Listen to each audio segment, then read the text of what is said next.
ये आ जाए illustration number 6 में। ये रहा हम लोग के पास इलस्ट्रेशन नंबर 6।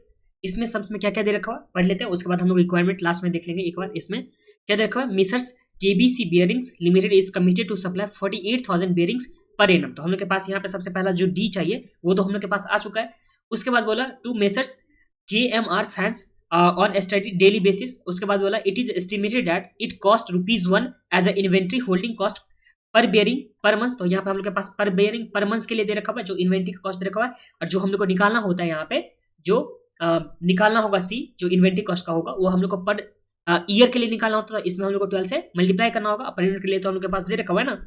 इसके बाद बोला that the set of cost per run, मतलब सेट ऑफ कॉस्ट जो पर रन का दे रखा हुआ मतलब पर बैच के हिसाब से बेयरिंग मैन्युफैक्चरिंग इज 3200। तो ये तो हम लोग के पास गिवन है। तो ये हम लोग के पास जो डी गिवन है। उसके बाद सी निकालने के एक में 1 में हम लोग को 12 से मल्टीप्लाई करना होगा क्योंकि परिणाम को हम लोग को निकालना है। और हम लोग के पास एस गिवन है जो कितना हो गया 3200 और डी हम लोग के पास कितना गिवन है 48,000। तो ये हम लोग के पास सारे हम लोग को समझ में गिवन है।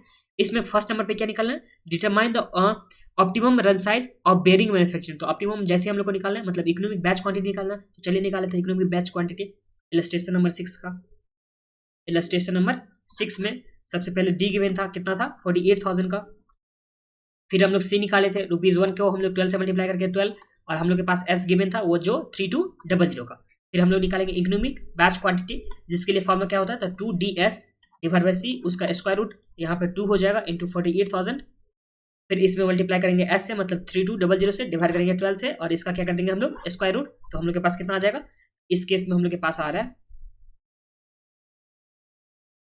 2 इंटू 48,000 इंटू 3200, इसमें डिवाइड करेंगे 12 से तो ये हम लोग के पास आ गया 256। इसमें ये हम लोग जब डिवाइड कर रहे हैं तो ये आ गया 5059.64। तो इसे हम लोग लिख सकते हैं 5059 है तो 60 हम लोग लिख सकते हैं 5060। ये हम लोग के पास क्या आ गया इकोनॉमिक बैच क्वांटिटी। तो इकोनॉमिक बैच क्वांटिटी जो हम लोग के पास फर्स्ट में रिक्वायरमेंट था वो आ चुका है।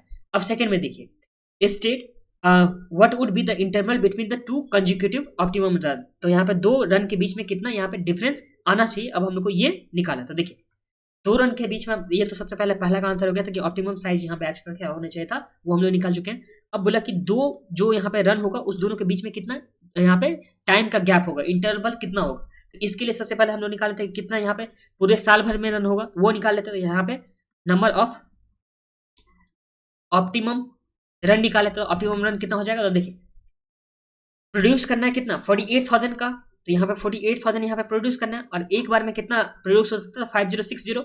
इस तरह से नंबर ऑफ रन कितना हो जाएगा तो 48,000 डिवाइड करेंगे 5060 से तो ये हम लोग के पास आ गया 9.48। अगर रनिंग ऑफ करके हम लोग देखेंगे कि 10 रन में हम लोग का ये कंप्लीट हो जाएगा क्योंकि रनिंग ऑफ है तो यहाँ पे हम लोग बैच तो नहीं करने कंप्लीट ना। तो यहाँ पे हम लोग को लगने वाला है कितना रन लगने वाला है वो 10 रन एक बार में लगने वाला है। तो ये समझने तो कोई प्रॉब्लम नहीं है।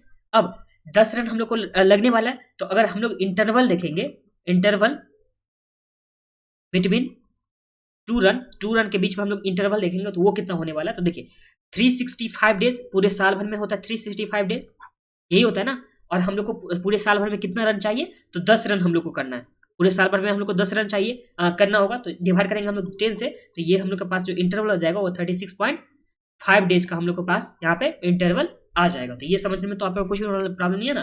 देखिए नंबर ऑफ ऑप्टिमम रन निकाले हम लोग की जहाँ पे जितना हम लोग के पास डिमांड था उसमें डिवाइड कर दिया हम लोग इकोनॉमिक बैच क्वांटिटी से। तो हम लोग के पास आ गया 10 रन जो राउंडिंग ऑफ करने के बाद राउंडिंग ऑफ कर दिए क्योंकि हम लोग यहाँ पे पॉइंट में नहीं निकाल सकते हैं बैच। ये हो गया। अब पूरे साल भर में हम लोग के पास 365 डेज होता है उसमें 10 रन करना है तो 365 डिवाइड बाय 10 करेंगे तो हम लोग के पास जो इंटरवल होगा बीच में वो कितना हो जाएगा 36.5 जो हम लोग के पास यहाँ पे सेकंड का आंसर हो गया।